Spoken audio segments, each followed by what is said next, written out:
Hello everyone, आप सभी का हमारे चैनल पर स्वागत है। आज की इस वीडियो लेक्चर में हम क्लास 9th साइंस वार्षिक परीक्षा 2025 के एक नए क्वेश्चन पेपर को यहाँ पे हम देखेंगे और साथ ही सभी प्रश्न के उत्तर के साथ आज इस पेपर को यहाँ पे हम सॉल्व करने वाले हैं।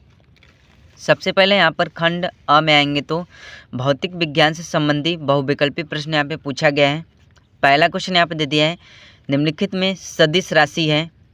ऑप्शन नंबर जो बी वाला यहाँ पर दे रखा है वेग, ये इसका आंसर हो जाएगा। यहाँ पर बल होना चाहिए, ठीक है, तो बल की जगह यहाँ पे बल दिया गया है, इस तरह से ये नहीं होगा। इसके बाद क्वेश्चन नंबर दूसरा यहाँ पर दे दिया है, गतिमान पिंड के दूरी समय ग्राफ का ढालान क्या प्रदर्शित करता है। तो ये स्पीड को प्रदर्शित करता है, ये चाल को प्रदर्शित करता है। ऑप्शन नंबर बी वाला इसका करेक्ट आंसर हो जाएगा। इसके बाद क्वेश्चन नंबर तीसरा आप दे दिया है, बल F तथा संवेग परिवर्तन डेल P में यहाँ पे हमसे संबंध पूछ रहा है। ऑप्शन नंबर बी वाला इसका करेक्ट आंसर हो जाएगा, ठीक है। ये वाला आंसर इसका क्यों होगा, यहाँ पर हम देखेंगे तो जो डेल T दिया है इसको पक्षांतर करेंगे तो ये बट्टा का डेल T हो जाएगा और F के बराबर ही हो जाएगा, ठीक है। इसके बाद क्वेश्चन नंबर 4 यहाँ पे दे दिया है, संवेग का SI मात्रक है। तो संवेग का जो SI मात्रक होता है किग्राम मीटर प्रति सेकंड होता है। ऑप्शन नंबर बी वाला इसका करेक्ट आंसर हो जाएगा। इसके बाद क्वेश्चन नंबर 5 यहाँ पे दे दिया है, दो पिंडों के बीच की दूरी दोगुनी कर दी जाए तो उनके बीच लगने वाला गुरुत्वाकर्षण हो जाएगा। ऑप्शन नंबर सी वाला 1/4, ये इसका आंसर हो जाएगा। इसके बाद क्वेश्चन नंबर 6 यहाँ पे दे दिया है, यदि किसी पिंड का संवेग 2 गुना कर दिया जाए तो उसकी गतिज ऊर्जा हो जाएगी। ऑप्शन नंबर सी वाला 4 गुनी, ये इसका आंसर हो जाएगा। इसके बाद क्वेश्चन नंबर 7 यहाँ पे दे दिया है, तरंग का वेग v, आवर्तकाल t तथा तरंग दैर्घ्य लेमडा में संबंध है। ऑप्शन नंबर बी वाला यहाँ पे दे रखा है v बराबर λ/t, ये इसका आंसर हो जाएगा। इसके बाद उपखंड ख रसायन विज्ञान से संबंधी जो बहुविकल्पी प्रश्न यहाँ पे पूछा गया है। क्वेश्चन नंबर 8 यहाँ पे दे दिया है, निम्नलिखित में द्रव्य नहीं है तो इनमें से यहाँ पे हम देखेंगे तो प्रकाश, ये इसका आंसर हो जाएगा। इसके बाद क्वेश्चन नंबर 9 यहाँ पे दे दिया है, अमोनिया है, अमोनिया एक यौगिक है। ऑप्शन नंबर डी वाला इसका करेक्ट आंसर हो जाएगा। इसके बाद क्वेश्चन नंबर 10 यहाँ पे दे दिया है, निम्नलिखित में अधातु है। इसमें यहाँ पे हम देखेंगे तो कार्बन अधातु होगा। ऑप्शन नंबर फर्स्ट वाला इसका आंसर हो जाएगा। इसके बाद क्वेश्चन नंबर 11 यहाँ पे दे दिया है, जल के 1 मोल की ग्राम में मात्रा है। ऑप्शन नंबर बी वाला 18 ग्राम, ये इसका आंसर हो जाएगा। इसके बाद क्वेश्चन नंबर 12 यहाँ पे दे दिया है, CuSO4 कापर सल्फेट में Cu कापर की संयोजकता यहाँ पे हमसे पूछ रहा है, तो इसकी जो संयोजकता होगी वो +2 होगी। ऑप्शन नंबर फर्स्ट वाला इसका आंसर हो जाएगा। इसके बाद क्वेश्चन नंबर 13 यहाँ पे दे दिया है, निम्नलिखित में स्थायी इलेक्ट्रॉनिक विन्यास वाला तत्व कौन सा है। ऑप्शन नंबर बी वाला 2,8, ये इसका आंसर हो जाएगा। इसके बाद उपखंड ग जीव विज्ञान से संबंधी बहुविकल्पी प्रश्न यहाँ पे पूछा गया है। क्वेश्चन नंबर 14 यहाँ पे दे दिया है, पादप कोशिका की भित्ति बनी होती है। ऑप्शन नंबर जो फर्स्ट वाला यहाँ पे दे रखा है सेलुलोज से, ये इसका आंसर हो जाएगा। इसके बाद क्वेश्चन नंबर 15 यहाँ पे दे दिया है, कोशिका का ऊर्जा गृह कहलाता है माइटोकांड्रिया। ऑप्शन नंबर फर्स्ट वाला ये इसका आंसर हो जाएगा।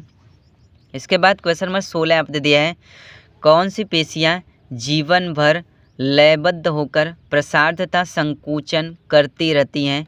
ऑप्शन नंबर जो बी वाला यहाँ पर रखा है हृदय पेशियाँ, जो कि अनैच्छिक में आती है, ये इसका आंसर हो जाएगा। इसके बाद क्वेश्चन नंबर 17 यहाँ पर दे दिया है, पैरेंकाइमा ऊतक होता है।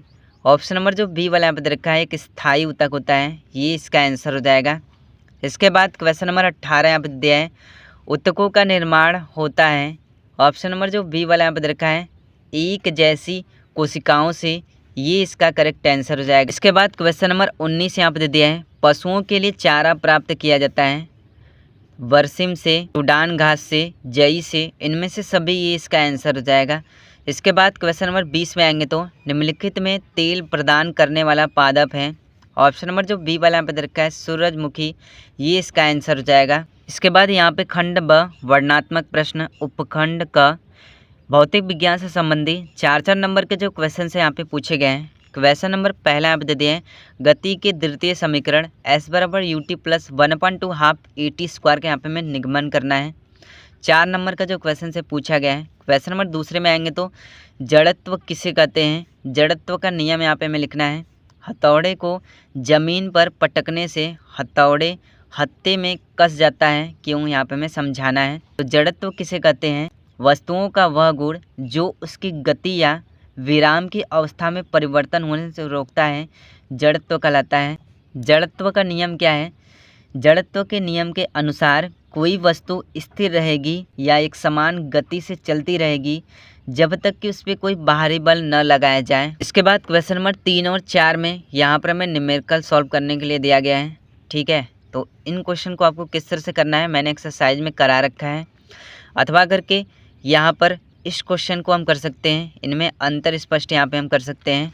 जैसे क्वेश्चन नंबर का यहाँ पे दे दिया है, अनुप्रस्थ तथा अनुदैर्ध्य तरंग में 3 अंतर यहाँ पे हमें लिखना है। तो इसमें आपको 3 अंतर किस तरह से लिखना है? सबसे पहले अनुप्रस्थ तरंगे में यहाँ पे हम देखेंगे तो अनुप्रस्थ तरंगे यांत्रिक तरंगे होती है। अनुदैर्ध्य तरंगे भी यांत्रिक तरंगे होती है। अनुप्रस्थ तरंगों में कणों के कंपन करने की दिशा तरंग संचरण की दिशा के लंबवत होती है। अनुदैर्ध्य तरंगों में कणों के कंपन करने की दिशा तरंग संचरण दिशा के समांतर होती है। अनुप्रस्थ तरंगे प्रकाश तरंगे अनुप्रस्थ तरंगे होती है। अनुदैर्ध्य तरंगे ध्वनि तरंगे अनुदैर्ध्य तरंगे होती हैं। इसके बाद क्वेश्चन में ख दे दिया है, संतुलित तथा असंतुलित बलों में 3 अंतर यहाँ पे हमें बताना है। तो इसमें 3 अंतर आपको किस तरह से लिखना है? संतुलित बलों में व्यक्तिगत बल विपरीत दिशा में कार्य करते हैं। असंतुलित बलों में व्यक्तिगत बल एक ही विपरीत दिशा में कार्य करता है। संतुलित बलों के कारण किसी वस्तु का त्वरण शून्य होता है। असंतुलित बलों के कारण वस्तु अपने गति की स्थिति बदलती है और त्वरित हो जाती है। इसके बाद यहाँ पे उपखंड ख रसायन विज्ञान से संबंधित जो क्वेश्चन से यहाँ पे पूछा गया है। क्वेश्चन नंबर 5 का कद दिया है, गर्मियों में घड़े का जल ठंडा क्यों हो जाता है? इसका आंसर क्या हो जाएगा? घड़े की दीवारों में छोटे छोटे छिद्र होते हैं जिनसे पानी रिसता रहता है और वाष्पीकरण की प्रक्रिया के कारण घड़े का पानी ठंडा हो जाता है। इसके बाद क्वेश्चन नंबर 5 का खद दिया है, गर्म शुष्क दिन में कूलर अधिक ठंडा क्यों करता है? इसका आंसर यहाँ पे क्या हो जाएगा? गर्म और शुष्क दिनों में कूलर ज़्यादा ठंडा इसलिए होता है क्योंकि हवा में नमी की कमी होती है। इसके बाद क्वेश्चन नंबर 6 में आएंगे तो वास्तविक विलयन तथा कोलाइडिंग विलयन को उदाहरण देकर यहाँ पे हमें समझाना है। तो वास्तविक विलयन क्या होता है? वास्तविक विलयन यह एक समांगी मिश्रण होता है जिसमें विलय तथा विलायक के कणों का आकार बराबर होता है। इनके कणों का व्यास 10⁻⁻7 सेमी से कम होता है। कोलाइडी विलयन क्या होता है? कोलाइडी विलयन यह एक विषमांगी मिश्रण है। कोलाइडी विलयन में विभिन्न व्यासों के कण उपस्थित होते हैं। इस विलयन में विलय के कणों का व्यास 10⁻⁻4 से 10⁻⁻7 सेमी होता है। इसके बाद क्वेश्चन नंबर 7 में आएंगे तो परमाणु को परिभाषित कीजिए तथा डाल्टन का परमाणुवाद यहाँ पे हमें स्पष्ट करना है। तो परमाणु की परिभाषा क्या हो जाएगी? परमाणु पदार्थ का वह छोटा अविभाज्य कण है जो किसी तत्व की रासायनिक पहचान रखता है। डाल्टन के परमाणु सिद्धांत के अनुसार सभी पदार्थ परमाणु से बने होते हैं जो अविभाज्य और अविनाशी होते हैं। किसी तत्व के सभी परमाणु समान होते हैं तथा अलग अलग तत्वों के परमाणु भिन्न भिन्न होते हैं। अथवा करके इस क्वेश्चन को हम कर सकते हैं। इसके बाद यहाँ पे उपखंड ग में आएंगे तो जीव विज्ञान से संबंधित जो क्वेश्चन से पूछे गए हैं। क्वेश्चन नंबर 8 दे दिया है, माइटोकॉन्ड्रिया की संरचना तथा कार्यों का यहाँ पे हमें सचित्र वर्णन करना है। क्वेश्चन नंबर 9 दे दिया है, रुधिर क्या है, इसके घटक कौन कौन से हैं, प्रत्येक घटकों के कार्यों का यहाँ पे हमें उल्लेख करना है। तो रुधिर क्या है? रुधिर लाल रंग का तरल संयोजी ऊतक है जो शरीर के भागों में दौड़ता है। इसके 2 प्रमुख घटक हैं, पहला जो होता है प्लाज्मा और दूसरा होता है रुधिर कणिकाएं। इसके बाद क्वेश्चन नंबर 10 यहाँ पे दे दिया है, फसल किस्मों में सुधार के कोई 4 कारक यहाँ पे हमें लिखना है। तो इसका आंसर क्या हो जाएगा? पहला जो कारक हो जाएगा समय पर तैयारी और संपीड़न ऑपरेशन, दूसरा पर्याप्त फसल, तीसरा प्रभावी निराई संचालन, चौथा प्रतिरोधी किस्मों का उपयोग करना। इसके बाद क्वेश्चन नंबर 11 आप दे दिया है, पादप कोशिका तथा जंतु कोशिका में 6 अंतर लिखना है। अथवा करके इस क्वेश्चन को यहाँ पे हम कर सकते हैं जैसे मैं इन क्वेश्चंस के आंसर यहाँ पे करा रहा हूँ। क्वेश्चन नंबर का दिया है, अस्थि तथा उपास्थि में 2 अंतर यहाँ पे हमें लिखना है। तो इसमें 2 अंतर आपको किस तरह से लिखना है? अस्थि में ऊतक की प्रकृति स्थिर और लचीली नहीं होती, जबकि उपास्थि में ऊतक की प्रकृति स्थिर लेकिन लचीली होती है। अस्थि में कोशिका समतल होती है, जबकि उपास्थि में कोशिका बड़ी और लचीली होती है। इसके बाद क्वेश्चन नंबर ख दे दिया है, स्नायु तथा कंडरा में दो अंतर लिखना है। तो इसमें दो अंतर आपको किस तरह से लिखना है। पहला अंतर क्या हो जाएगा, स्नायु या लचीली होती है, कंडरा यह लचक रहित होती है। स्नायु में पीले तंतु होते हैं, कंडरा में श्वेत तंतु होते हैं। इसके बाद क्वेश्चन नंबर ग दे दिया है, जाइलम तथा फ्लोएम में दो अंतर यहाँ पे हमें लिखना है। इसमें दो अंतर आपको किस तरह से लिखना है।